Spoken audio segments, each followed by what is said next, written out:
Hello my dear students, welcome back to channel my new video. My name is Aamir from A1 coaching. तो मेरे last video में हम लोगों ने laser chapter complete कर लिया, तो उम्मीद करता हूँ वहां तक आपको अच्छे समझ में आ गया था। आज हम लोग बात करेंगे ट्रायल बैलेंस कैसे बनता है। ठीक है, तो ट्रायल बैलेंस होता क्या है, पहले ट्रायल बैलेंस का मतलब समझो। सबसे पहले हम लोग क्या करते हैं, बिजनेस में रिकॉर्डिंग करते हैं, जो कि मैंने पहले भी आप लोगों को बताया है। ठीक है, तो अगर आप लोग अकाउंट्स, कॉमर्स, इकोनॉमिक्स स्टार्टिंग से पढ़ना चाहते हो ISC के पैटर्न पे, तो पूरा का पूरा सिलेबस ऑलरेडी अपलोडेड है, डिस्क्रिप्शन प्लेलिस्ट है, आप वहां से जाके भी पढ़ सकते हो।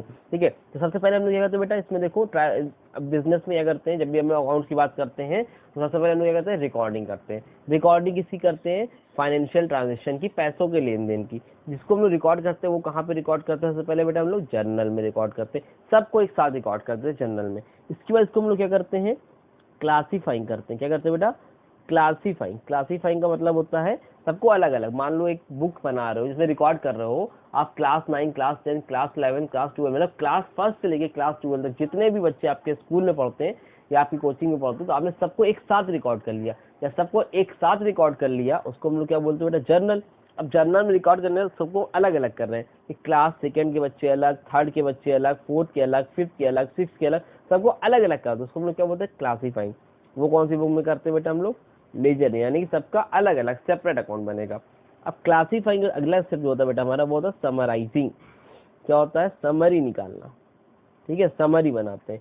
समरी किसमें बनता है बेटा, वो ट्रायल बैलेंस में बनता है। किसमें बनता है बेटा, ट्रायल बैलेंस में। इस बेस का ख्याल रखना, समरी कहाँ बनती है बेटा, ट्रायल बैलेंस में। ठीक है, अब ये ट्रायल बैलेंस क्या होता है, तो ट्रायल बैलेंस पहली चीज तो क्या होता है, स्टेटमेंट होता है जिसमें आप लोग समरी निकालते हो, देखते हो कि अभी तक जितना भी आप लोगों ने हिसाब किताब किया है, कौन से, मैथमेटिकल टर्म्स में। किस टर्म्स में बेटा, मैथमेटिकल टर्म्स में।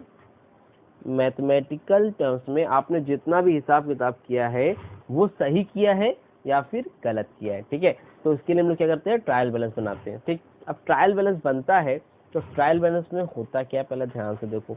ट्रायल बैलेंस में एक रूल चलता है, याद रखना, सिंपल सा है, वो है क्लियर। क्या बेटा, CLEAR, क्लियर।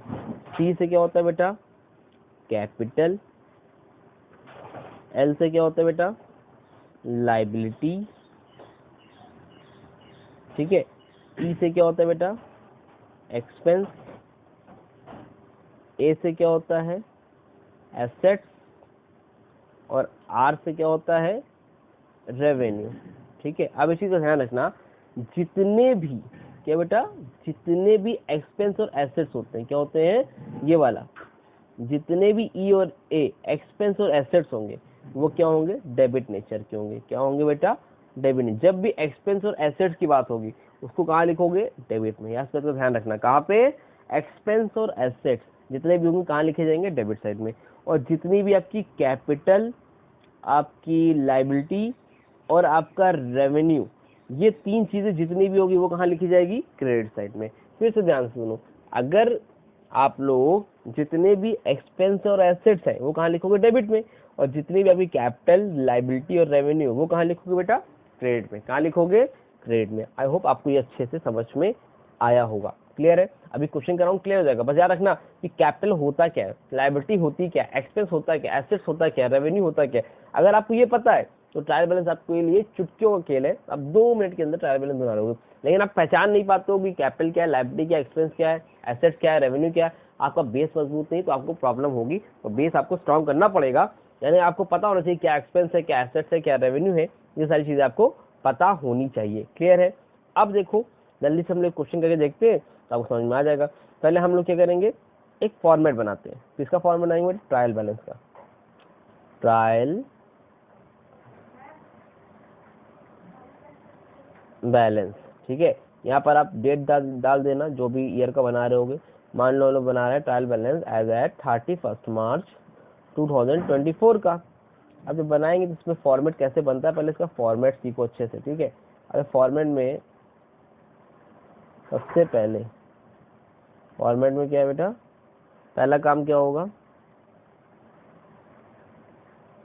यूं आप ऐसे बनाओगे एक लाइन। ठीक, उसके बाद आप क्या करोगे, आप नीचे लेके आओ, तो ये हो गया। फिर आप क्या करोगे, यहाँ पे LF का कॉलम बनेगा, एक लाइन यहाँ, ये देख लेंगे, हाँ इतना काम आप लोग करोगे पहले, ठीक है। फिर यहाँ से इस लाइन को ऐसे क्लोज भी करोगे। यहाँ तक कोई परेशानी है भाई? कोई परेशानी है यहाँ तक किसी को? नहीं। अब देखो आगे क्या करना है इसमें, एक सेकेंड बस रुकना, ठीक है। यहाँ पे मान लो आपने सबसे पहले यहाँ क्या लिखोगे आप लोग, पार्टिकुलर। क्या लिखोगे बेटा? पार्टिकुलर, ठीक। फिर यहाँ पर लिखोगे LS, ठीक है। बुक में आपके नेम ऑफ अकाउंट भी लिखा होगा, पार्टिकुलर नहीं हो तो आप लोग नेम ऑफ अकाउंट लिख लो,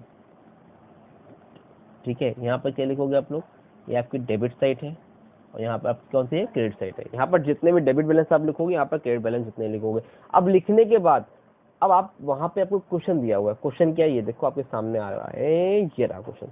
आपको उस तरह कुछ क्वेश्चन दिए, कुछ वैल्यू है, कुछ आइटम्स दिए हुए, आपको बस पहचानना है इसमें कि कौन क्या पहचानना है। फिर मैं बताता हूँ, CLEAR, ये बस आपको पहचानना है कौन कैपिटल है, कौन लाइबिलिटी, कौन एक्सपेंस है, कौन एसेट है, कौन रेवेन्यू है। जितने भी एक्सपेंस और एसेट्स हैं कहाँ लिखे जाएंगे, डेबिट साइड में। जितनी भी कैपिटल, आपकी लाइबिलिटी और रेवेन्यू कहाँ लिखे जाएंगे, क्रेडिट साइड में। बस आपको ये पहचानना है। आपने पहचान लिया तो आपका काम हो जाएगा आसान, नहीं पहचान पाए तो आपका काम हो जाएगा खतरनाक, ठीक है भाई। चलो देखते हैं पहचान पाते हो कि नहीं। अब बताओ ओपनिंग स्टॉक, स्टॉक क्या है, कैपिटल है, लाइबिलिटी, एक्सपेंस है, एसेट्स है, रेवेन्यू क्या है। तो ओपनिंग स्टॉक क्या बेटा, एसेट्स है। और जितने भी एसेट्स होंगे कहाँ लिखे जाएंगे, डेबिट साइड में। क्यों एसेट, समझ में आ रहा ना, स्टॉक तो एसेट ही होगा ना, ठीक है। परचेज, परचेज क्या बेटा, एक्सपेंस है। और परचेज कहाँ लिखा जाएगा, सारे एक्सपेंस कहाँ लिखे जाते हैं, डेबिट साइड में। सेल्स, सेल्स क्या हो रही है, इनकम होगी, और इनकम यानी कि रेवेन्यू है, और रेवेन्यू कहाँ लिखा जाता है, क्रेडिट साइड में। रेंट पेड खर्चा है, एक्सपेंस है, एक्सपेंस कहाँ लिखा जाएगा, डेबिट साइड में। सैलरी रिसीव रेवेन्यू है, कहाँ लिखा जाएगा, क्रेडिट साइड में। फर्नीचर क्या है, आपका एसेट है, फर्नीचर आपका क्या बेटा, एसेट है, कहाँ लिखा जाएगा, डेबिट साइड में। डेटर्स आपका क्या है, एसेट्स है, कहाँ लिखा जाएगा, डेबिट साइड में। क्रेडिटर क्या आपके लिए बेटा, लाइबिलिटी, क्रेडिटर की आपकी लाइबिलिटी कहाँ लिखी जाएगी, क्रेडिट साइड में। कैश इन हैंड क्या है बेटा, आपका एसेट है, कहाँ लिखा जाएगा, डेबिट साइड में, ठीक। बैंक ओवरड्राफ्ट, बैंक ओवरड्राफ्ट क्या होता है, एक तरह का लोन है, आपके लिए क्या है, लाइबिलिटी है, कहाँ लिखी जाएगी, लाइबिलिटी, क्रेडिट साइड में। बिल रिसीवेबल आपका एसेट होता है, कहाँ लिखा जाएगा, डेबिट साइड में। बिल्स पेबल आपकी लाइबिलिटी होती है, कहाँ लिखी जाएगी, क्रेडिट साइड में। कैपिटल, कैपिटल तो कैपिटल ही है, और कैपिटल कहाँ लिखा जाता है बेटा, क्रेडिट साइड में। कैपिटल का नेचर क्या होता है, क्रेडिट नेचर होता है, ठीक है। कमीशन रिसीव्ड, कमीशन रिसीव्ड हो रही है यानी कि इनकम हो रही है, रेवेन्यू है, तो कहाँ लिखी जाएगा, क्रेडिट साइड में। आई होप आपको ये समझ में आया होगा, ये मेन इंपॉर्टेंट काम है। अगर आप ये पहचान जाओगे, सारी की सारी चीज जितनी दिख रही है, कौन डेबिट में जाएगी, कौन क्रेडिट में जाएगी, तो आपको कोई भी दिक्कत, कोई भी प्रॉब्लम वहां पर नहीं होगी, ठीक है। चलो करके देखते हैं कैसे करना है, ठीक है। एक सेकेंड, टेबल कहाँ गया हम लोग को, ये सबसे पहले हम लोग क्या लिखेंगे बेटा, ओपनिंग स्टॉक। क्या लिखेंगे, ओपनिंग स्टॉक। अब स्टॉक का नेचर क्या है, डेबिट। ओपनिंग स्टॉक लिखा कहाँ जाएगा बेटा, ये देखो 3000 है, ओपनिंग स्टॉक कहाँ लिखा जाएगा, डेबिट साइड में। तो 3000 रुपए है ओपनिंग स्टॉक, डेबिट में 3000 रुपीज हो गया। अगला स्टेप क्या बताओ, अगला क्या है, मतलब परचेज। परचेज कितना है, 2000, कहाँ लिखा जाएगा, डेबिट साइड में। फिर से आओ यहाँ पे, क्या लिखोगे, परचेज, और कहाँ लिखा जाएगा परचेज बेटा, यहाँ पर लिखा जाएगा 2000। कोई परेशानी, इजी है, समझ में आ रहा है, ठीक है। आगे देखो क्या लिखा है, सेल्स। क्या लिखा है बेटा, सेल्स कितनी लिखी है यहाँ पर, 4000, और 4000 यानी कि रेवेन्यू है, रेवेन्यू कहाँ लिखा है, क्रेडिट साइड में। तो सेल्स लिखो यहाँ पर, सेल्स 4000, ठीक है। उसके बाद रेंट पेड, रेंट पेड यानी खर्चा है, कहाँ लिखा जाएगा, डेबिट साइड में। देखो भाई यहाँ पे रेंट पेड 2000, ठीक, ठीक है। आगे बताइए, सैलरी रिसीव्ड किस कहाँ लिखी जाएगी, क्रेडिट साइड में। सैलरी रिसीव्ड कहाँ लिखी जाएगी, क्रेडिट साइड में, कितनी है, 1000। कितनी बेटा, 1000, यहाँ पर लिखो सैलरी रिसीव्ड कितनी है, 1000 रुपीज, हो गया। अगला बताओ भाई आगे क्या है, फर्नीचर 4000, और डेटर्स भी क्या है, एसेट है, दोनों एसेट है, कहाँ लिखे जाएंगे, डेबिट में। फर्नीचर 4000, डेटर्स 3000, एक साथ लिख देते हैं भाई, क्या होगा, फर्नीचर 4000 और डेटर्स 3000। जी सर ठीक है, और बताइए आगे क्या है, क्रेडिटर 4000 कहाँ होगा, लाइबिलिटी साइड में। कैश इन हैंड 3000 कहाँ होगा, डेबिट साइड में। क्रेडिटर आपकी लाइबिलिटी है 4000, तो यहाँ पे लिखो क्रेडिटर्स लाइबिलिटी कहाँ लिखी जाएगी बेटा, इस साइड लिखी जाएगी, यानी कि 4000। क्रेडिटर्स के बाद क्या था देखा नहीं मैंने, फिर से देखते हैं एक बार। Cash in hand, cash in hand क्या होता है आपका, एसेट होता है, कहाँ लिखोगे, डेबिट साइड में। यहाँ पर लिखो कैश इन हैंड, कितना था, 3000 था, हाँ 3000 ही था शायद, 3000 देख लेते हैं एक बार फिर से, कितना था, 3000 था, ठीक है। उसके बाद देखो 1 2 3 4 5 5 बचा है। बैंक ओवरड्राफ्ट क्या है, लाइबिलिटी है 2000 की, कहाँ लिखोगे, क्रेडिट साइड में। यहाँ पर लिखो बैंक ओवर ड्राफ्ट कितना है, 3000। स्पेस का इशू आ रहा है, कोई बात नहीं, नया पेज ले लिया जाएगा भाई। उसके बाद बैंक ओवरड्राफ्ट के बाद क्या है, 2000 सॉरी, और बिल रिसीवेबल कितना, 1000। बिल रिसीवेबल कहाँ लिखेगा, डेबिट साइड में। पहले तो उसको आप 2000 कर लो, ये कितना है 2000, कितना है 2000। और फिर लिखा है बिल रिसीवेबल, क्या लिखा है बेटा, बिल रिसीवेबल कितना लिखा है 1000, कहाँ लिखा जाएगा आपका, डेबिट साइड में। कोई परेशानी नहीं है, ठीक है। अब सर जगह खत्म हो, क्या करें, खत्म हो गई तो नया पेज निकालेंगे यार, जल्दी से निकालते हैं एक पेज, ठीक है। अब यहीं पे एक फॉर्मेट बनाना है, फॉर्मेट फिर बनाना पड़ेगा हम लोगों को। तो फॉर्मेट के लिए क्या करते हैं, जल्दी से फॉर्मेट बना लेते हैं एक हम लोग। हाँ ये लिया, यही था फॉर्मेट, पर्टिकुलर, फिर आपने LF का कॉलम बनाया, फिर आपने डेबिट साइड बनाई, फिर आपने क्रेडिट साइड बनाई, और ये काम आपका हो गया। उसी के हिसाब से आगे कंटिन्यू करते हैं। अब देखो भाई,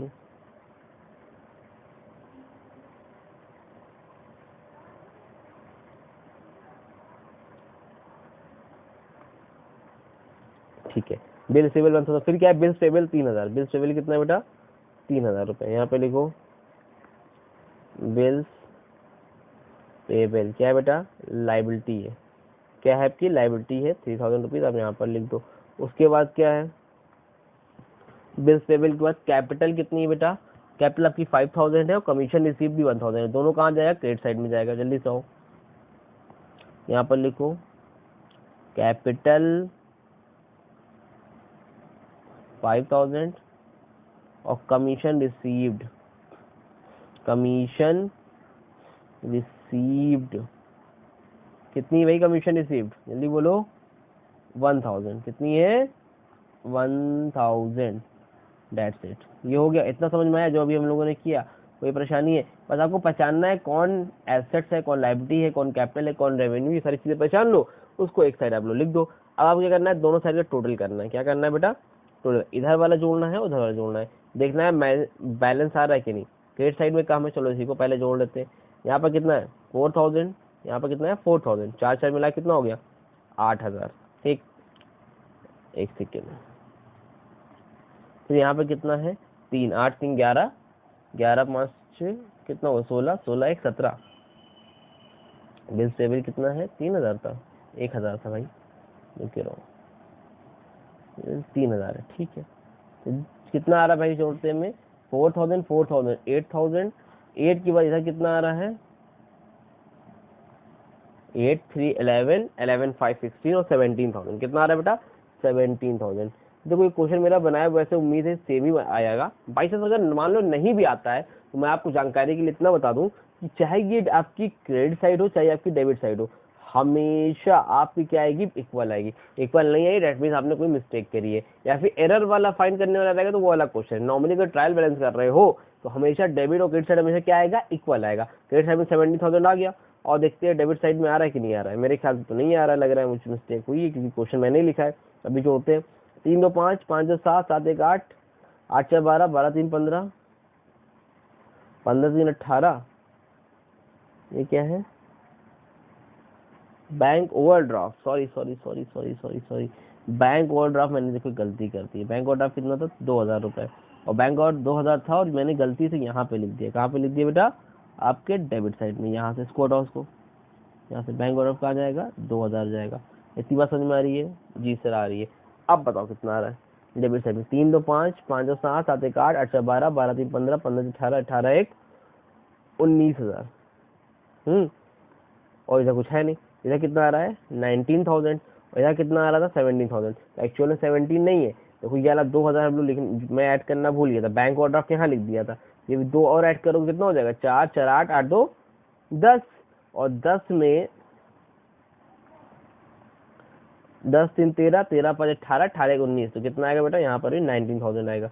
कितना आएगा 19,000 ही आएगा। ठीक है, समझ में आ रही बात। देखो मोरल ऑफ द स्टोरी ये है कि आपको ये पता होना चाहिए कि आप ट्रायल बैलेंस में आप आइडेंटिफाई करने लिखोगे और हमेशा डेबिट और क्रेडिट साइड का बैलेंस हमेशा क्या आएगा बेटा, सेम आएगा। क्या आएगा, सेम आएगा, इक्वल आएगा। हाँ, अगर एरर फाइंड करने वाला है, सस्पेंस अकाउंट वगैरह, वो तो एक अलग चीज है, वो अभी मैं आपको नेक्स्ट पार्ट में बताऊंगा। लेकिन बेसिक ये है कि ट्रायल बैलेंस हमेशा क्या होता है, मैच होता है, debit side credit side balance नहीं होगा, दैट मीन आपने कोई ना कोई मिस्टेक कहीं ना कहीं कर दी है। समझ में आई बात, क्लियर हुआ। स्क्रीनशॉट वगैरह लेना है ले लो स्क्रीनशॉट। देखो सबसे पहले मैंने ये बताया, फिर मैंने आपको ये बताया, इसको शुरू से लिख लेना, ठीक है। फिर मैंने आपको ये बताया, फिर आप लोगों ने ये किया, फिर बैलेंस टैली हो गया, तो ये आपका क्वेश्चन था। ठीक है, उम्मीद करो समझ में आया होगा। तब भी कोई डाउट रहेगा तो कमेंट सेक्शन में कॉन्टैक्ट कर लेना। नेक्स्ट वीडियो में थोड़ा सा हाई लेवल का क्वेश्चन देखेंगे ताकि आपको समझ में आ जाए कि हाँ ट्रायल बैलेंस कैसे बनता है, और एडजस्टमेंट वाला भी मैं आपको बता दूंगा। ठीक है, तो उम्मीद करता हूँ वीडियो अच्छी लगी, वीडियो लाइक करो, चैनल को सब्सक्राइब करो। मिलते हैं न्यू वीडियो में, तब तक के लिए थैंक यू सो मच।